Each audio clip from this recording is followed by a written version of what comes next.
Saiu o episódio 3 de Miss Marvel revelando um pouco da origem dela, mas pode ter muita desinformação ali. Muitas coisas ainda podem ser reveladas, porque algumas coisas que nós previmos se concretizaram, muitas teorias foram confirmadas, enquanto outras caíram por terra. Tivemos novas conexões impressionantes também e momentos pra lá de decepcionantes. Caramba, foi de botar a mão na cara. O que tá acontecendo aqui, gente? Tem Kree, Quasar, Thunderbolts, Jean, Clandestino. Será que eu errei feio no meu primeiro vídeo de análise ou não? Olá, como vai? Tudo bem? Eu sou o Miguel Loquia, seja muito bem-vindo a esse vídeo onde nós vamos desmontar o episódio 3 de Miss Marvel para pegarmos as referências, os detalhes, os significados e mais, desvendar o que possivelmente está por vir. Quem acompanha o canal já sabe que eu faço 2 vídeos de análise desses episódios de série da Marvel. Meu primeiro vídeo de análise já saiu e para esse segundo, desmontando o episódio, eu geralmente vejo com mais cuidado, assisto mais de uma vez e assistindo várias vezes esses episódios, as referências e os conceitos foram melhorando para mim. Eu fui percebendo mais coisas, enquanto outras coisas, as cenas que eu achei ruim, foram piorando, e eu vou explicar, esclarecer isso ainda mais aqui. O episódio começa com um flashback para os anos 42, na Índia ocupada pelo Reino Unido. Os eventos durante a partição. O flashback que eu disse que ia acontecer nos vídeos desmontando os episódios anteriores. Mas não se engane, ainda haverão muitos outros flashbacks dessa época aí. Nós vemos uma escavação com relíquias hindus com a Najma, a mãe do Kamran, encontrando o bracelete num braço decepado, o que parece preocupante para eles. A princípio eu fiquei confuso, porque me pareceu o braço de uma estátua ali, como uma estátua de Shiva, por exemplo, a divindade representada muitas vezes na cor azul. Mas, e se aquele braço for de uma criatura? Talvez, é possível que aquele braço fosse de algum Jin, ou um deus hindu que já foi vivo, mas agora estava morto. E é lógico que pegar um artefato do braço de uma entidade mística morta é preocupante. Interessante que com Thor 4 chegando, nós estamos vendo cada vez mais essas divindades aparecendo no UCM. Cavaleiro da Lua, por exemplo, apresentou divindades egípcias, agora Miss Marvel com possíveis divindades hindus, e a gente sabe que o vilão de Thor, Amor e Trovão é o carniceiro dos deuses, Gorr. Ainda me pergunto se nós veremos, mesmo que pequenas referências a Miss Marvel no filme Thor, Amor e Trovão, ou referências em Miss Marvel sobre os acontecimentos de Thor, Amor e Trovão. Lembrando que o filme vai estrear entre o penúltimo e o último episódio de Miss Marvel, hein? Mas a cor azul desse braço decepado me chamou muito a atenção mesmo, porque além de Shiva e um possível Jin, alô, gênio do Aladdin, hein? Sabe quem algumas vezes é azul na Marvel também? A raça Kree, que nas HQs visitou a Terra há milhares de anos e criou os Inumanos, raça da qual a Kamala Khan pertence nos quadrinhos. E raça da qual o Capitão Marvel original, o Mar-Vell, faz parte. Esse pessoal Kree aí foi adaptado no primeiro filme da Capitã Marvel. Então, se essa criatura aí encontrada for de alguma forma Kree, a tecnologia dos braceletes pode ser de fato Kree, como nós chegamos a teorizar tanto em vídeos anteriores. Agora você pode se perguntar, quem foi que decepou o braço dessa criatura azul aí? Bom, no chão do templo nós temos algo já icônico no UCM, o símbolo da Organização dos 10 Anéis. Os 10 Anéis que realmente foram referenciados num grafite no episódio 1, olha só! E eu não acreditei que aquilo fosse um presságio, um prenúncio para algo que fosse aparecer no futuro da série, hein? Mas foi. Como nós sabemos, a Organização dos 10 Anéis do Wenwu conquistou um vasto território e dominou diversas culturas. Então, aquele templo pode ter sido tomado pelos 10 Anéis em algum momento da história. E a criatura do bracelete que foi morta pode ter sido morta no processo de dominação, de conquista daquele lugar. A Organização dos 10 Anéis, no caso, pode ter desenhado o seu símbolo no chão do lugar ali, como uma forma de demarcar território ou algo do tipo. Mas há outras possibilidades também. O bracelete podia ter estado guardado naquele templo desde o princípio, tipo, já sendo de propriedade dos 10 Anéis. E a criatura do braço decepado pode ter tentado ir lá roubar o bracelete, assim como eles estavam fazendo naquele flashback.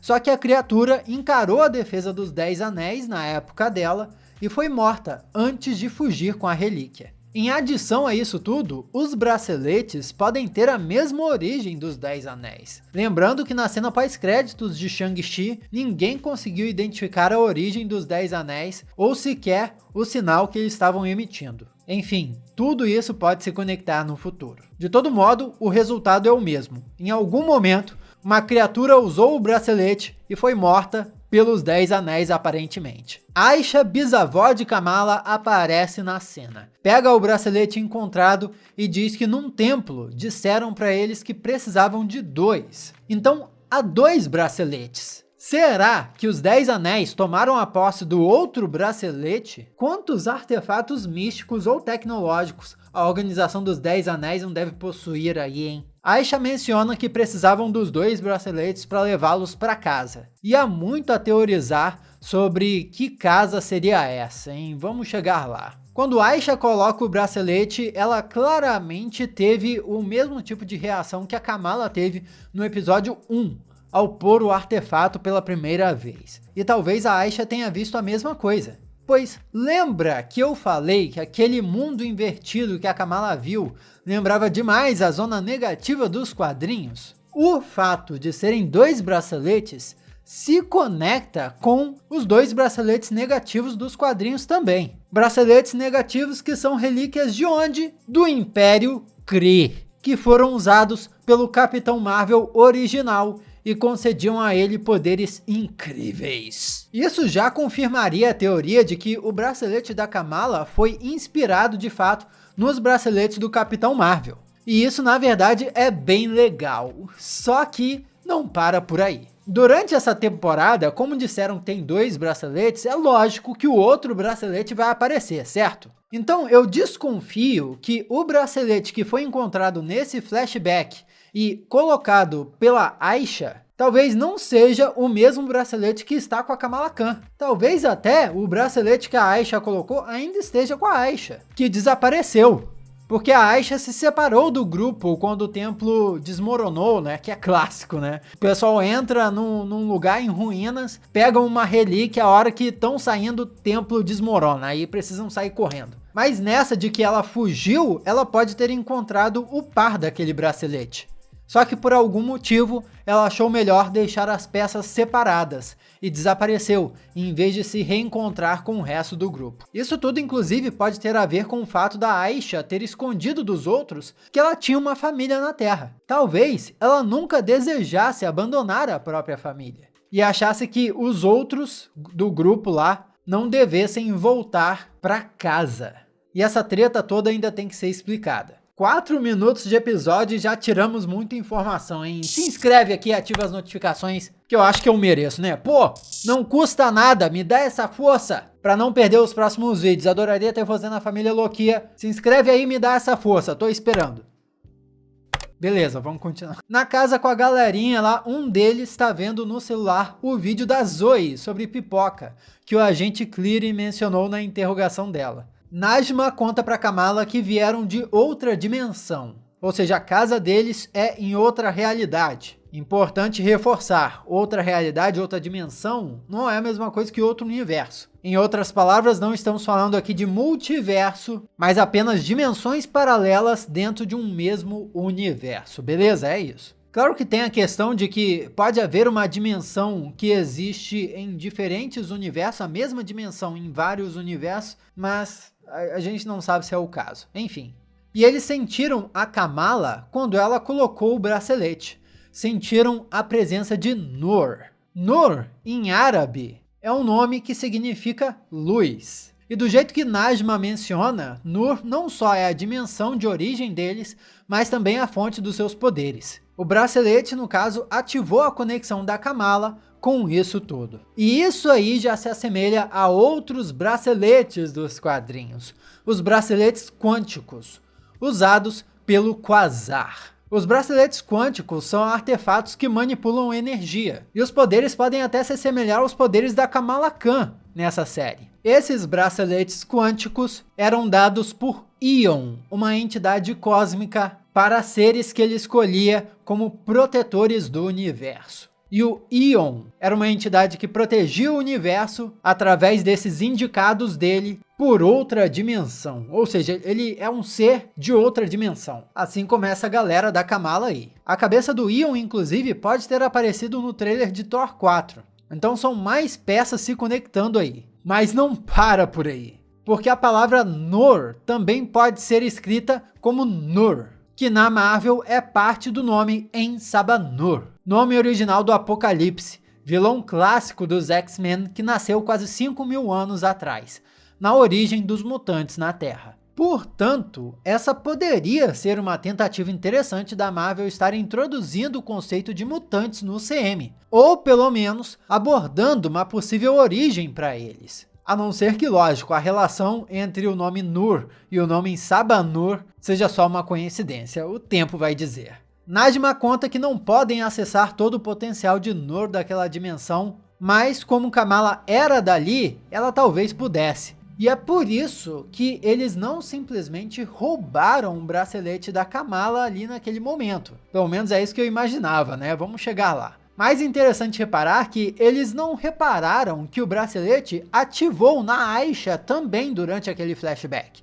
Então, talvez o bracelete funcionasse neles também, assim como funcionou na Aisha e funcionou na Kamala. Só que eles não fazem ideia disso, porque no flashback ficou claro que eles estavam com medo de usar um bracelete só, e por isso eles não teriam tentado usar o bracelete eles próprios. Então, pelo jeito, Najma e os outros têm superpoderes bem limitados nessa dimensão. Aparentemente, eles têm vida prolongada, super resistência e super força. Um pacote um pouco genérico de poderes. E as visões que a Kamala teve não foram causadas pela Najma, mas sim pelo próprio bracelete. Será que todas essas visões podem ter sido causadas pelo outro bracelete do par? Fica a possibilidade. Najma diz que talvez um dia algo desperte poderes no Kamran também, já que Kamran também nasceu nessa realidade como a Kamala. E Kamran tem poderes nos quadrinhos, que apesar de diferentes, tem a mesma origem dos poderes da Kamala, a névoa de terrígeno. Portanto, talvez até o fim da temporada, Kamran encontre outro artefato que o ajude a despertar os próprios poderes. Será até que ele vai acabar usando o outro bracelete do par? Putz, se isso acontecer, coitado do Bruno, hein? Vai morrer de ciúme. Kamran só tem 17 anos, né? E a mãe dele tem mais de 100. Eu fiquei me perguntando, quem é o pai desse garoto? Será que o pai desse garoto vai aparecer? Ou esse é um mistério que vai ficar jogado assim para nunca ser respondido? Najma então diz que eles são Jinn. No episódio 1, o Amir brinca que a Kamala tinha medo do Jinn quando era criança. E agora ela descobre que é esse monstro do qual ela tinha medo, é uma reviravolta interessante, se for verdade. No meu primeiro vídeo de análise, eu já levantei a possibilidade dos personagens terem mentido sobre serem Jinns para Kamala. Só nesse vídeo eu já mencionei várias referências aos Kree, por exemplo. Então, será que eles são Kree mesmo ou não? Eu errei. Eles são Jinn, na verdade.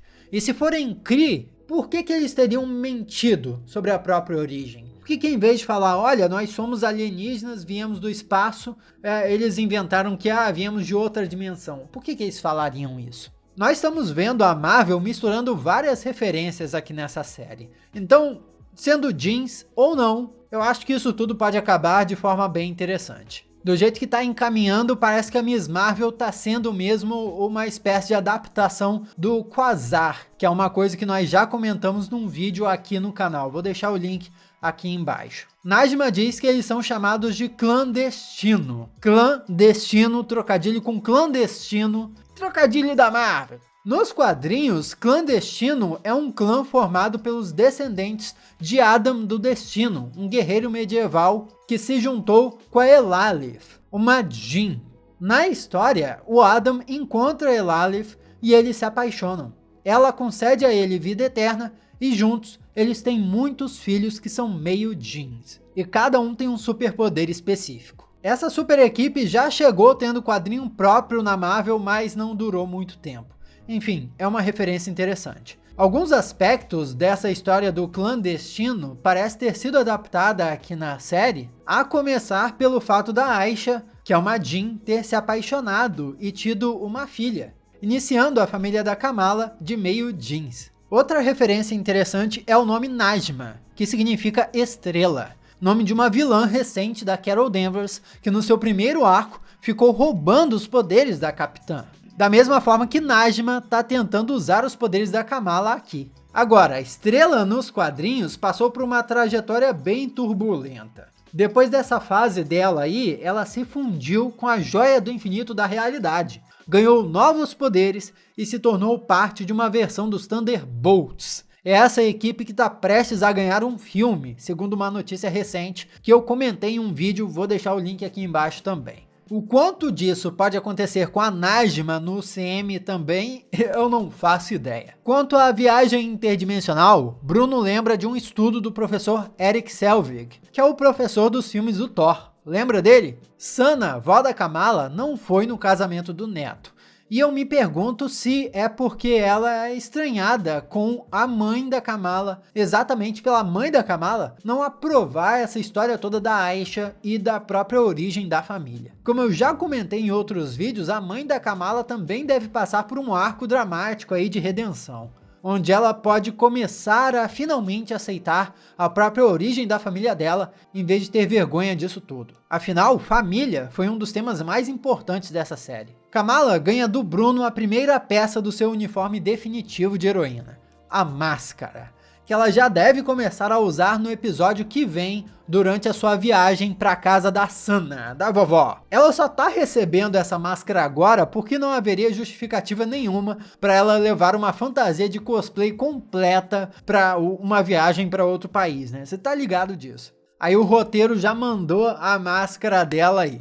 Mas beleza, tudo bem, por mim tá ótimo isso aí. Na loja, Bruno está estudando sobre buracos de minhoca no notebook, uma estrutura teórica que ligaria dois pontos diferentes no espaço-tempo. No CM, bons exemplos seriam os portais do Doutor Estranho, da América Chaves ou até a Bifrost do Thor.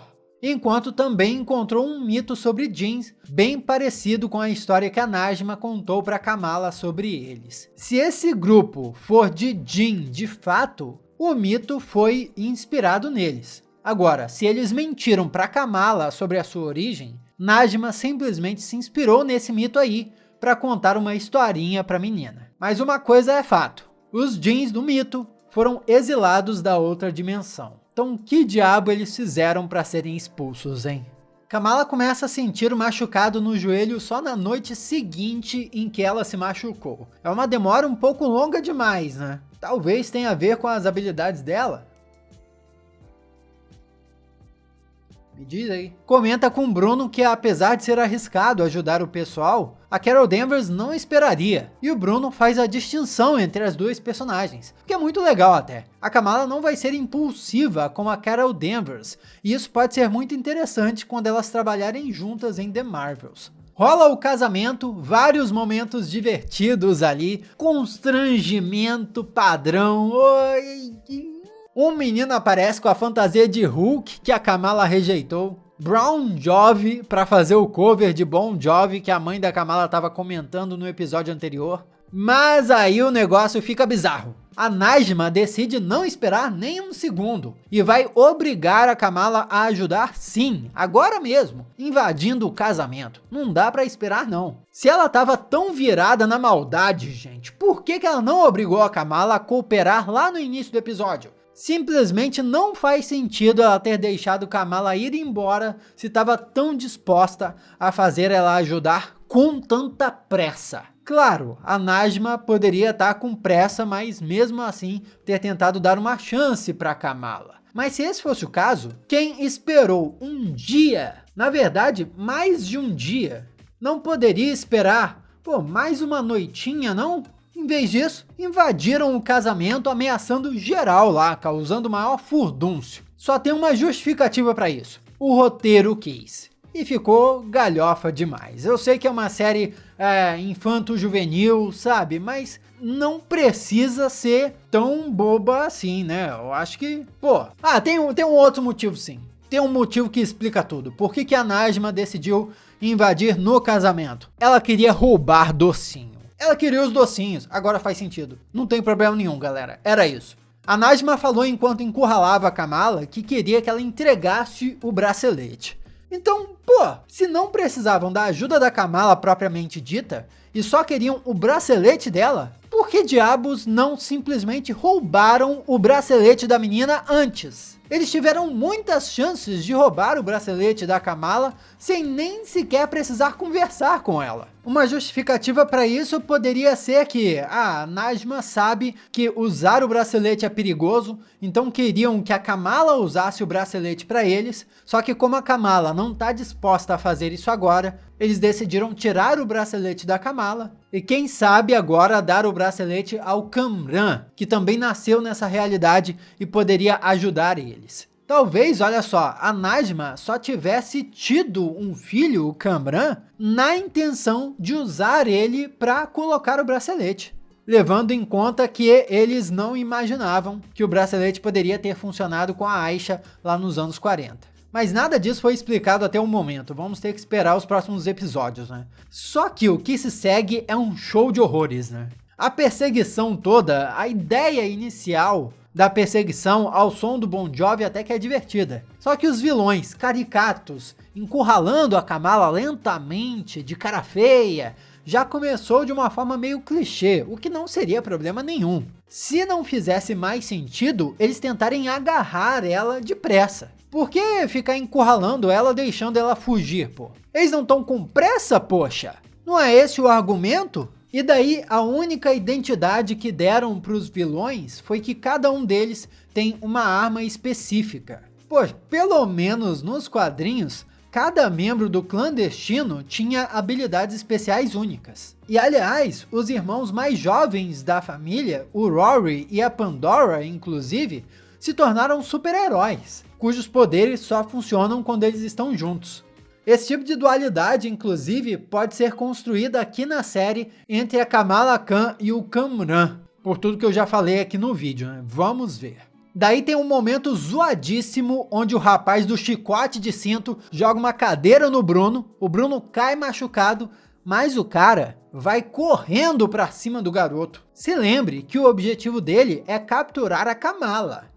Mas ele esquece da Kamala ali, passa direto por ela e vai pro Bruno, que era inofensivo e já estava no chão. Isso não faz o menor sentido. Isso só aconteceu para Kamala ter um momento de revolta, dar um socão nele e se motivar. Momento esse que perdeu qualquer graça por ser sem noção. Em certo momento dos quadrinhos, o Bruno perde os movimentos de um braço e perna e passa a usar um auxílio biônico. Pode ser isso que aconteceu aqui, tá? Ele pode ter perdido o movimento de uma perna e de um braço por causa de um acidente com uma cadeira. Deve ter sido uma porrada muito forte. Najma e Kamala têm a visão do trem. Nós ouvimos um efeito sonoro de trem nos momentos de visão nos episódios anteriores, indicando que as visões da Kamala sempre a estavam levando para todas essas peças do seu passado. O trem vai para Karachi. É o trem para onde a Sana, a Nani da Kamala, foi guiada por uma trilha de estrelas quando era criança, na história contada no episódio anterior. E no fim, a Sana liga para Kamala, chamando ela para ir para Karachi, onde a Nani ainda mora, e dizendo que viu o trem também. Aí fica a questão, como é que a Sana viu o trem? Ela teve a mesma visão que a Kamala? Foi isso que deu a entender, né? Isso significa que ela tem o outro bracelete? Ou ela teve a visão mesmo sem ter o bracelete? Se isso for verdade, a visão não tem nada a ver com o bracelete. É uma visão genética, vamos dizer assim. Isso está confuso ainda e pode acabar ficando muito bom ou muito bizarro. Ainda estamos na metade da série, então faz parte a gente estar confuso mesmo. Olha, espero que essa série não me decepcione, hein? Mas volta que não acabou. Controle de dano chega, prende os vilões, mas ignora completamente a presença da Kamala ali, que sai fugida com o Bruno. Essa cegueira seletiva da controle de danos nessa série tá inacreditável, desde o episódio 1 na verdade. Porque no episódio 1, a Kamala esqueceu a luva com o nome do Bruno no banheiro. Se a controle de danos tivesse investigado, teria encontrado a luva no banheiro e consequentemente chegado no Bruno e na Kamala. Só que a luva perdida acabou sendo uma ponta solta inútil que a série deixou. Aí você pode dizer, tá beleza, esse aí não foi nada demais? Beleza. No episódio 2, a controle de danos simplesmente não viu o carro do Kamran saindo da cena de perseguição. Essa aí não faz sentido nenhum. E agora Kamala estava invisível para eles. Ela estava no mesmo lugar, do lado dos vilões. Ela estava do lado dos vilões, gente. A controle de danos chegou atirando nos vilões e ignorou a Kamala. E apesar da Kamala conseguir dar um perdido nesses agentes mega treinados, coincidentemente a Nakia chega na saída no momento que a Kamala e o Bruno estavam saindo. E agora a Nakia sabe o segredo. Também foi uma coincidência, essa aí eu toquei, sabe? A Nakia agora sabe, não tem problema, mas esse negócio da controle de danos e as atitudes dos vilões estão bizarras mesmo nesse episódio. Foram problemas graves, a meu ver. Só que esse episódio também apresentou coisas que podem ser muito legais, dependendo de como elas vão ser desenvolvidas. Então, como eu disse, estamos na metade da série ainda. É o momento que o conflito começa a ser desenrolado. É momento de confusão. A gente precisa aguardar para ver onde isso tudo vai dar. Comenta aqui o que você achou do episódio, o que você achou dos meus comentários desse vídeo desmontado. Vamos trocar uma ideia, às vezes até concordar em discordar e tá tudo bem. Faz parte do prazer de curtir essas séries. Aqui do lado tem outros vídeos que você já pode assistir. Muito obrigado pela sua companhia fenomenal. Eu sou o Miguel Loquia e a gente se vê na próxima.